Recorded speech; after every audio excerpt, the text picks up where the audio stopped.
Estamos, bien. Bueno, lo que vamos a ver ahora es otro algoritmo, así como vimos recién cómo se podía hacer una demostración y que se puede llegar a implementar con algún algoritmo de búsqueda. Vamos a ver ahora un algoritmo que se denomina resolución. Y para poder ver cómo funciona, la idea es que vamos a considerar que la gente vuelve de la casilla donde estaba, en la 2.1, que era hasta donde habíamos visto recién. Como se encuentra que hay brisa y puede haber un hoyo en cualquiera de esas dos adyacentes, se vuelve al punto de origen y entonces se dirige hacia la casilla 1.2. Cuando llega a la casilla 1.2 percibe que hay un hedor, que hay mal olor porque está cerca del gumpus, pero no percibe brisa. Entonces podemos ver que podríamos agregar dos nuevas reglas en donde al visitar la casilla 1.2 ahora no tengo brisa, no hay brisa en ese lugar, y la que sería la genérica, para que haya brisa en la 1.2, sí, solo sí, debería haber un hoyo en las tres adyacentes. Siempre tratamos de colocar si hay brisa o no y la genérica.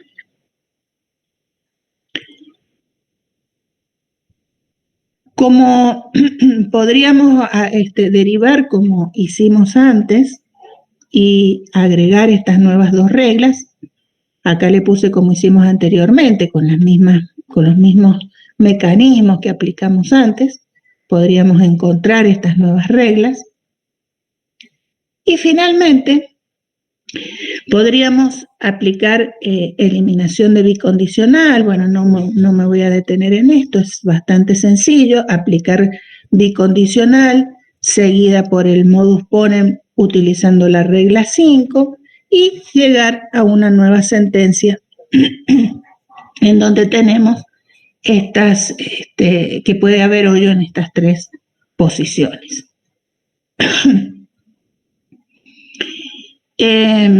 A partir de ella y con la regla número 13, podríamos resolver. Fíjense que acá aparece negado y en la 15 aparece como verdadero, por lo tanto, podríamos quedarnos con H11 y 3.1. Si la juntamos con la R1, nos quedamos con H31. Hemos venido aplicando más de lo mismo, solo que acá hemos utilizado la equivalencia de resolución.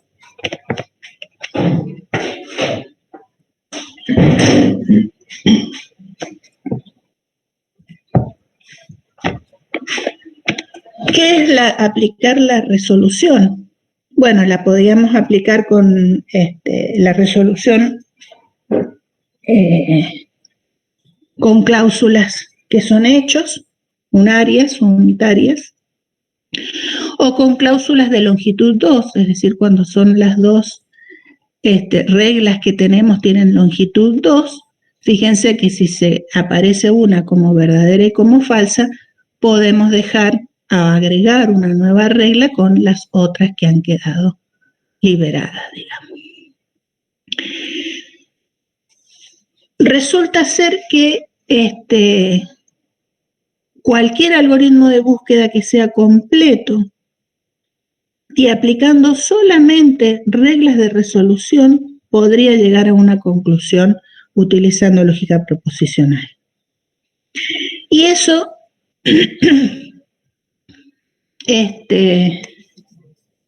se puede hacer si todas las reglas las llevamos a lo que se conoce como forma normal conjuntiva. La forma normal conjuntiva es cuando toda sentencia que esté expresada en lógica proposicional la podemos expresar como una conjunción de disyunción de literales. Si miramos acá al final, antes de ver el proceso, cuando nos referimos a que es una conjunción de disyunciones, acá tenemos entre paréntesis las disyunciones y decimos que es una conjunción porque están todas estas que están entre paréntesis unidas con el ilógico. Entonces la idea es que nosotros podamos expresar todas nuestras reglas en esta forma finalmente. Entonces, como ejemplo, veamos la regla 2, que nos decía que hay brisa en 1-1, sí, solo sí, hay hoyo en 1-2 o en 2-1. Esto implica que puede haber en alguno de ellos o en los dos. Si elimino la bicondicional y me queda que B11 implica lo que está a la derecha y lo que está a la derecha implica B11, luego sustituyo esta implicación por la equivalencia, entonces acá me queda que B11 negado, o lo que tengo acá entre paréntesis, acá viene el I, y hago lo mismo con esto otro, ahí está. Esto que tenemos aquí abajo le podemos aplicar ley de Morgan. Simplemente lo que hice es ingresar la negación acá al paréntesis, entonces me queda H12 negado, doy vuelta el simbolito, H21 negado, y finalmente lo que vemos es que me ha quedado expresado estas todas con, esta quedó solita, con esta, acá hice distributiva, acá lo que hice fue distributiva. Y finalmente quedó esto último, que es lo que se conoce como forma normal conjuntiva. Es una conjunción de disyunciones. Y eso es muy importante poder expresarlo, nuestra base de conocimiento de esta manera, porque entonces podemos armar o aplicar lo que se conoce como algoritmo de resolución para lógica proposicional. Acá lo interesante es que primero que nada se trabaja con una prueba por contradicción. Es decir, vamos a partir de una base de conocimiento, esa base de conocimiento la vamos a transformar para expresarla en la forma normal conjuntiva, como una conjunción de disyunciones. Vamos a aplicar sobre ellas reglas de resolución.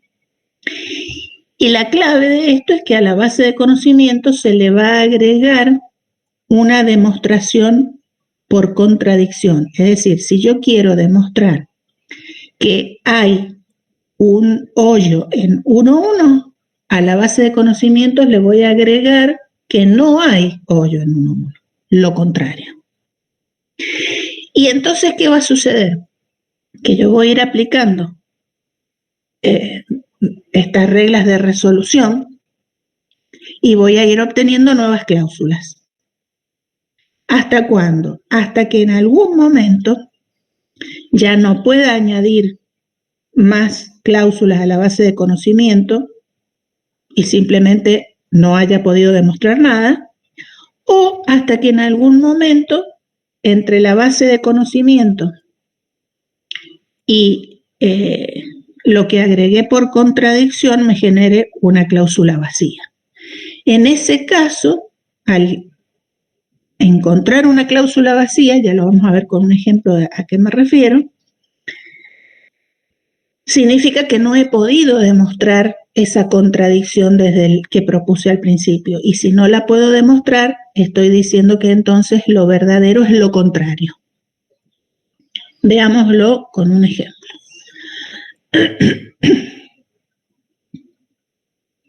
Decíamos, supongamos que vamos a partir de las reglas, está la R2 y la R4, y que nuestra base de conocimiento entonces va a estar constituida por R2 y R4. Lo único que hice fue colocar esta R2 y la conecté con el ilógico con la R4. Lo que voy a querer demostrar es que no hay un hoyo en 1-2. Entonces, si yo lo que quiero demostrar es que no hay un hoyo en 1, 2, lo que voy a hacer al querer demostrar por contradicción es a mi base de conocimiento agregarle lo opuesto a lo que quiero demostrar. Por eso lo que agrego acá es H12 verdadero. Para ver lo que queremos hacer, está este gráfico que lo he sacado del libro de Inteligencia Artificial, un enfoque moderno, y para el cual le he hecho acá, esto que está acá, este rectangulito, lo he agregado yo porque en el libro sale algo que no es correcto, tiene ahí un pequeño error. Bueno, ¿en qué consiste el algoritmo? Si ahora tenemos nuestra base de conocimiento a la que le hemos agregado lo que queremos demostrar, pero opuesto, porque queremos hacer la demostración por contradicción, lo que vamos a hacer es generar de todas nuestras reglas, las queremos expresar en la forma normal conjuntiva. Entonces, si ustedes después lo miran con detenimiento, esto se puede desglosar en la conjunción de estas disyunciones. Esto que está acá es la contradicción que hemos agregado. ¿Qué es lo que hace el mecanismo, este algoritmo de resolución? Decíamos que lo que va a ir haciendo es ir tomando de a dos de estas cláusulas y les va a ir aplicando resolución. Esas son las flechitas que tenemos acá. Por ejemplo, fíjense, este rectángulo se deduce de este que tiene esta flecha y de este otro que tiene esta otra flecha. Si los analizamos, fíjense que se ha quedado con este B negado, con el H12 y con el B1. En español, por ejemplo, una sentencia sería la que vemos allí. Si la oficina está sucia, limpiar. Aparece verdadero acá y negro. Entonces podríamos hablar también lo mismo con el resto. Este rectangulito aparece de este y de este, acá están las dos flechas. Entonces tenemos que se ha quedado con el H21 negado, que es este, con el H12, que es este, y el H21, y el que eliminó por resolución fue el B11. Bueno, si así hacemos con todos, vamos generando, así hemos ido generando por resolución nuevas cláusulas. Acá, este, por ejemplo, salió de hacer resolución entre este y este. Y esta nueva también entre el B11 negado y este que tenemos acá. Cuando tomo este, me encuentro que el H12 no aparece negado en estas cláusulas, pero me vengo acá y me encuentro con esta solita. A esto me refiero con que se generó una cláusula vacía. Al encontrar una cláusula vacía, quiere decir que no es posible la demostración de que haya un hoyo en 1, 2, que era una contradicción. Si esto no es cierto, lo que es cierto es que no hay hoyo en H1. En eso consiste este algoritmo.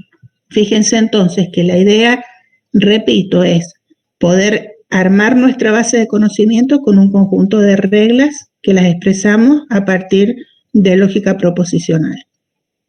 Ese conjunto de reglas lo vamos a traducir o lo vamos a expresar en su forma normal conjuntiva.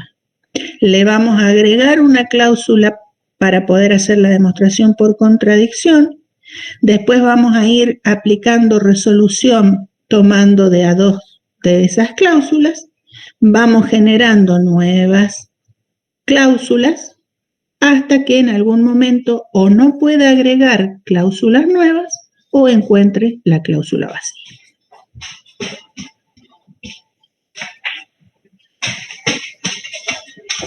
¿Alguna pregunta sobre eso? Bien. Vamos a ver también que hay otra forma de representación que es lo que se conoce como cláusulas de Hoare. Estas cláusulas de Hoare constituyen una disyunción de literales de los cuales a lo sumo hay uno que es positivo. Fíjense acá, en esta parte, esto que tenemos acá es un ejemplo de una cláusula de Hoare. Fíjense que tiene un solo literal que es positivo y los otros son todos negativos. A este positivo se le denomina cabeza y al resto se le denomina cuerpo de la cláusula. Estas cláusulas, una cláusula que solamente es positiva es un hecho. O sea, es cabeza sin cuerpo.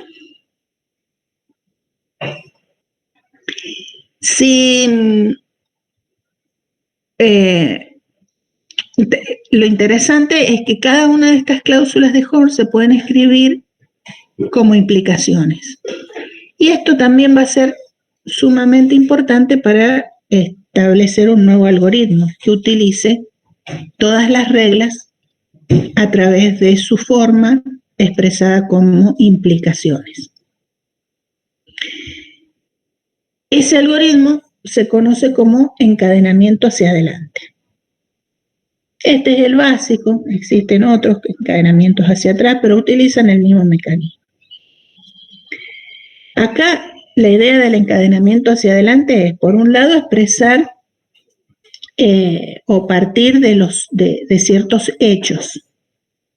Y luego lo que hago es ir encadenando esos hechos a través de un conjunto de reglas que yo he podido expresar como implicaciones.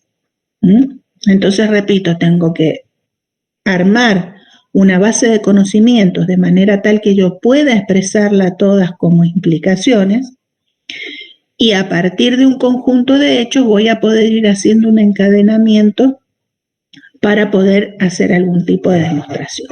¿De qué estamos hablando? Lo vamos a mostrar acá con un pequeño gráfico. Por un lado decimos que contamos con un par de hechos, que los vamos a llamar A y B.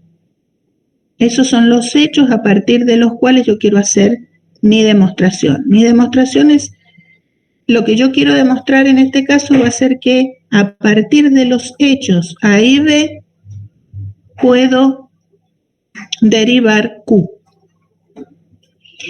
Con lo que cuento entonces decía es con los hechos y con una base de conocimiento que está expresada todas como implicaciones. Acá la clave siempre es poder llevarlas a esta forma. Y lo que voy a hacer es, a partir de los hechos, buscar en mi base de conocimiento cómo puedo ir relacionándolos. Entonces me fijo, por ejemplo, me encuentro que A y B implican L. Entonces ya veo que acá puedo dibujar que A y B implican L, me llevan hasta este punto. Luego encuentro que B y L, acá tenemos B y L implican M. Por otro lado tenemos que L y M implican P. Acá tenemos que P implica Q. Y también tenemos que A y P, fíjense que A y P implican L. Cuando terminé de encadenar todas las reglas que tengo a partir de mis datos, si veo que a partir de mis hechos, por los dos hechos que tengo, hay caminos que me dirigen a Q, habré demostrado que a partir de estos hechos es verdadero. Esto del encadenamiento hacia adelante es justamente uno de los tipos de razonamiento que se utilizan mucho en lo que se conoce como sistemas expertos. Un sistema experto no es más que justamente todas estas cosas que hemos estado viendo hasta ahora. Por un lado, generar un conjunto de reglas que puedan constituir una base de conocimiento. Ese conjunto de reglas va a generarse puede ser por conocimiento de expertos, a partir de hechos concretos, a partir de experiencia, de valores estadísticos, de muchas cosas se pueden armar bases de conocimiento.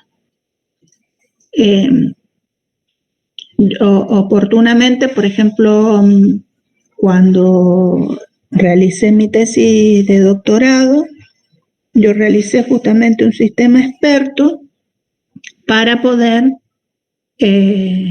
asistir al operador de una central nuclear durante un accidente severo. Esa base de conocimiento la armé en ese momento a partir de lo que se conoce por un análisis probabilístico de seguridad. Eso se hace, finalmente se traduce en árboles de decisión que a la larga se pueden expresar como un conjunto de reglas if then else. Todas esas reglas se pueden constituir como una base de conocimiento junto con un montón de datos iniciales que pueden ser de percepciones que se están tomando, por ejemplo, de la planta y de cálculos intermedios. Para todo eso se utiliza lo que se conoce como una memoria de trabajo y habrá dentro de un sistema experto también que hablar de lo que se conoce como motores de inferencia, y esos motores de inferencia justamente están hablando de todo esto que hemos visto hasta ahora, ¿no? De todos estos mecanismos de razonamiento que no son otra cosa que aplicar los algoritmos y las equivalencias lógicas de las que hemos estado hablando hasta ahora. Nosotros no nos vamos a poner a armar sistemas expertos, pero estas son los conceptos básicos para armar un sistema experto. Uno podría escribirlo en cualquier lenguaje de programación, pero sepan que existen algunos programas que están dedicados para armar específicamente este tipo de sistemas. Si alguien estuviera interesado, puede buscar un lenguaje que se llama CLIPS, C-L-I-P-S.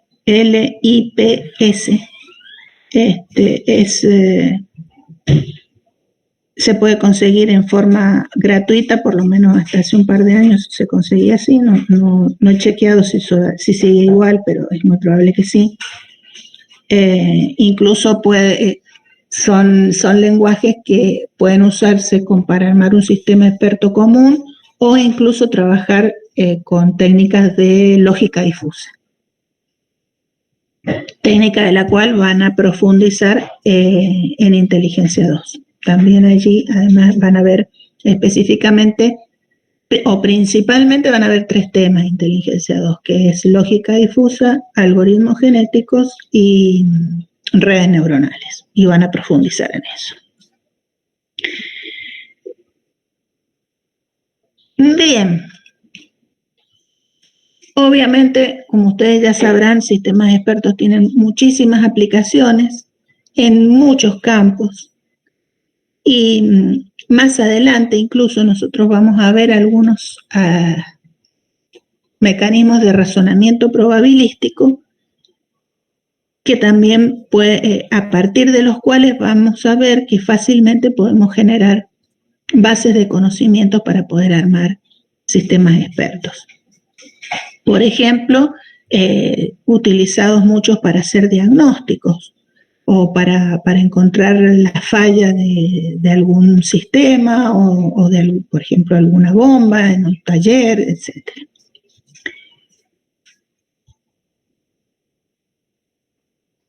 Un ejemplito de encadenamiento hacia adelante está dado con esto. Por un lado decíamos que tenemos que lograr armar una base de conocimiento expresada con implicaciones. Entonces fíjense qué fácil armar a partir de sentencias tales como los animales con pelo o que dan leche son mamíferos. Se puede expresar de esta manera.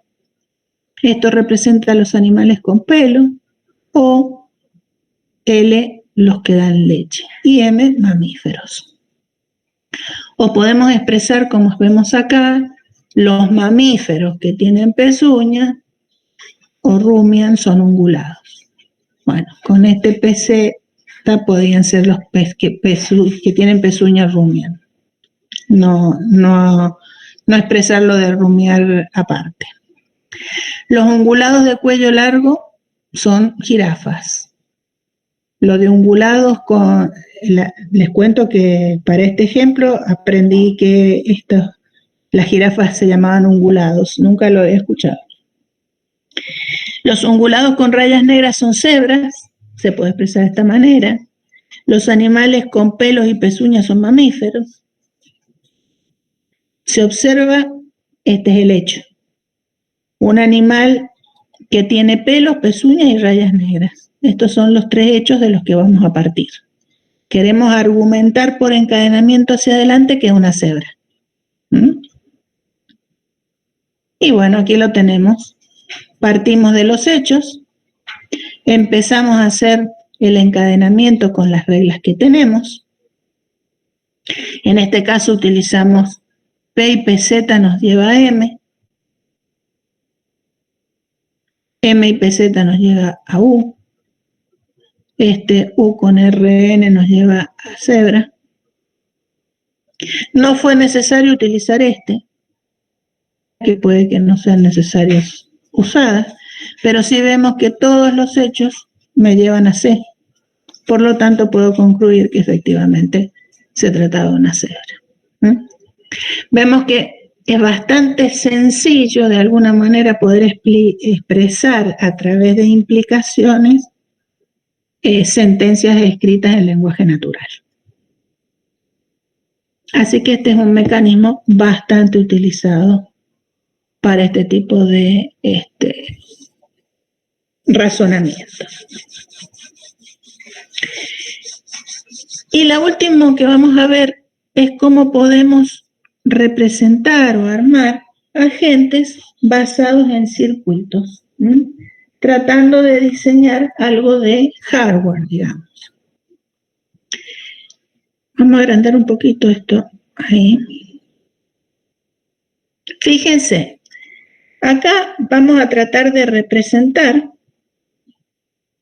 justamente el mundo del Gumpus, y para eso tenemos representado acá a la izquierda todas las percepciones. Fíjense que tenemos lo de brisa, el mal olor, el resplandor, el choque contra una de las paredes y el grito del Gumpus.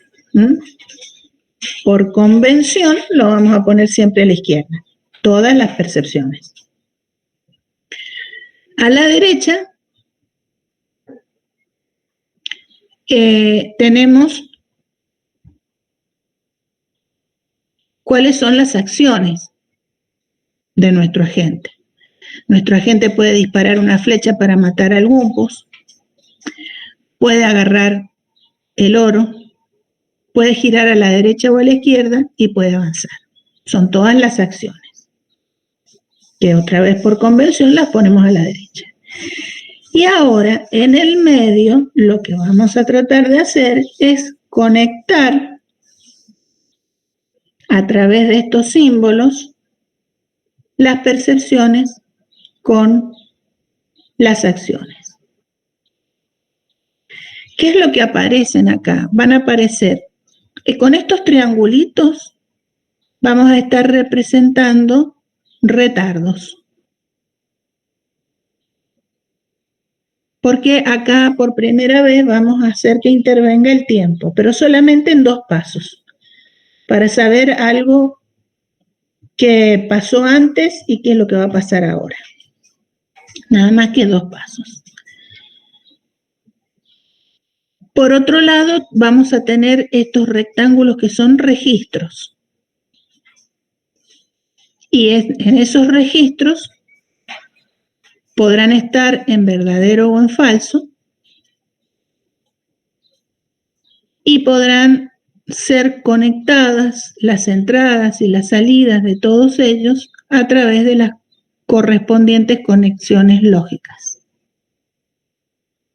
¿Qué es lo que tenemos acá? Si nosotros queremos representar que el Wumpus esté vivo, acá no se nota bien, pero es una T en un tiempo determinado. Lo que quiero determinar es tener un registro que me indique si el Wumpus está vivo. Yo sé que la forma de escribirlo en lógica proposicional es poner que vivo en un tiempo t se cumple si, solo si, no tengo grito en ese instante, en ese mismo tiempo t, no grita el Wumpus, y además no estaba muerto en un tiempo anterior, acá hay un t-1. Si en el tiempo anterior estaba vivo y ahora en mi tiempo t no escucho el grito, quiere decir que sigue vivo. Eso es lo que intenta representar este rectángulo. Entonces, ¿qué tiene como entrada? Esto que tenemos acá. El grito negado, me vengo a la percepción grito, lo niego y veo que lo tengo que conectar con un ilógico, con otra entrada que es que esté vivo en un tiempo anterior. Entonces, la salida de vivo, como la quiero representar en un tiempo anterior, le pongo el triangulito y lo escribo acá adelante. Estas dos entradas son las que van a entrar y mantener este registro en vivo. Estas dos tienen que ser verdaderas para que esta se mantenga en verdadero. En cuanto alguna de estas pasa a cero, el vivo ya pasa a ser falso. Bueno, eso es lo que tenemos representado acá.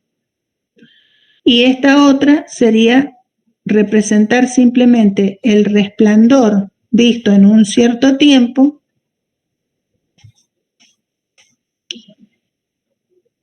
se corresponderá con agarrar.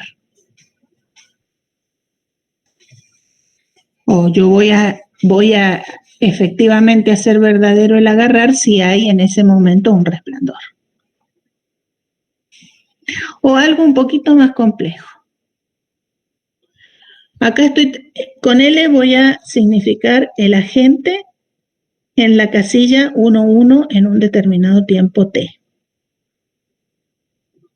Podría pensar que para que este registro se mantenga verdadero, el agente debería estar en un tiempo anterior, ya allí, y no haber avanzado o tropezar.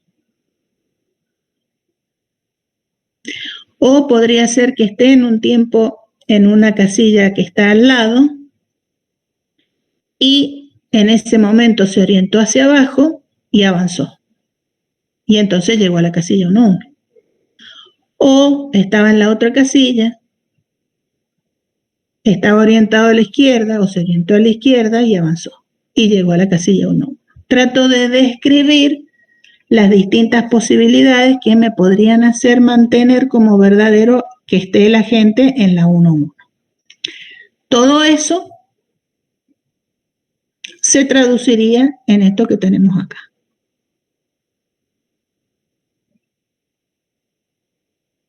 Voy a volver a la expresión, por ejemplo esta, que el agente se mantenga vivo en un tiempo anterior, donde tenemos, esta es la salida del agente, este sería el retardo que está entrando a esta compuerta. Esta compuerta y viene con el choque. ¿Ven? Eso es lo que tenemos acá. Este es el choque o el tropezar. Bueno, todo esto no es muy difícil que lo sigan y vean cómo se arma el circuito. Esto simplemente para saber cómo podríamos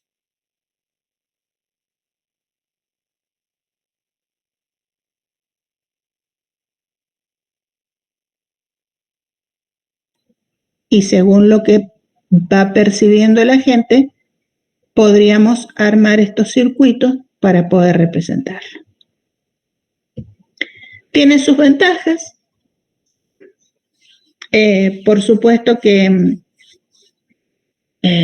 cuando trabajamos con agentes basados en inferencias necesitamos almacenar mucha capacidad de almacenamiento, saber qué es lo que pasa en cada instante y nada más. En el caso de los circuitos vamos a trabajar con un tiempo anterior, en 2 tiempos por lo menos. Por supuesto que va a ser más eficiente trabajar con un circuito en cuanto al tiempo y probablemente en cuanto a la capacidad de memoria que necesita. Es difícil de diseñar un buen circuito y que uno pueda decir que sea completo. Sin embargo, en el caso de hacerlo en forma de programación, disponemos de algoritmos que a lo mejor no son tan eficientes, pero sí sabemos que son completos. Y por supuesto, habrá diferentes dificultades en cuanto a su implementación, ya sea que hagamos un programa o que hagamos un circuito. Estas son los distintos tipos, entonces, de forma de representar el conocimiento y de ver cómo podemos hacer razonamientos lógicos. Ya ven ustedes que hemos hecho fundamentalmente uso de lo que es la lógica proposicional. Existen otros tipos de lógica, como una lógica de segundo orden, de la que nosotros vamos a hacer alguna referencia como para tener una idea de qué se trata, pero y la vamos a utilizar en forma mínima, sobre todo para hacer foco en otro tipo de algoritmos relacionados con temas de planificación, en donde vamos a ver lenguajes específicos para poder trabajar con temas de planificación. Y también vamos a ver después en la siguiente clase temas de razonamiento, pero con razonamiento probabilístico, a partir de los cuales vamos a ver que podemos hacer diagnósticos, podemos armar bases de conocimientos para sistemas expertos. Y bueno, hasta acá vamos a dejar el tema de hoy. Nos vamos a volver a ver el jueves.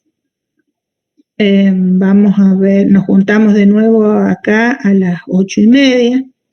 Más o menos a las 8:40 se les habilitará un cuestionario en el aula abierta, muy sencillo, ya les había comentado, preguntas que en general van a ser de verdadero o falso, de múltiples opciones. En general todo el mundo aprueba, así que no se hagan demasiado problema. Traten de terminar sus trabajos prácticos y cualquier cosa mañana me pueden hacer alguna consulta. Por lo demás, quedan liberados y nos vemos el jueves o el miércoles si alguno lo necesita. Profe, a las 10 el miércoles, ¿verdad? Sí. Bien, gracias. De nada. Profe, entonces, ¿el jueves nos conectamos a la mañana y a las 10 rendimos o directamente vamos a rendir? No, se conectan y para rendir, de paso, si tienen alguna pregunta, algo que surja, yo voy a estar ahí para solucionarlo. Si alguien tiene una duda, le puede servir a los otros, no tengo ningún problema. Y solamente para rendir. ¿Cuánto dura el examen, profe? 1 hora y media.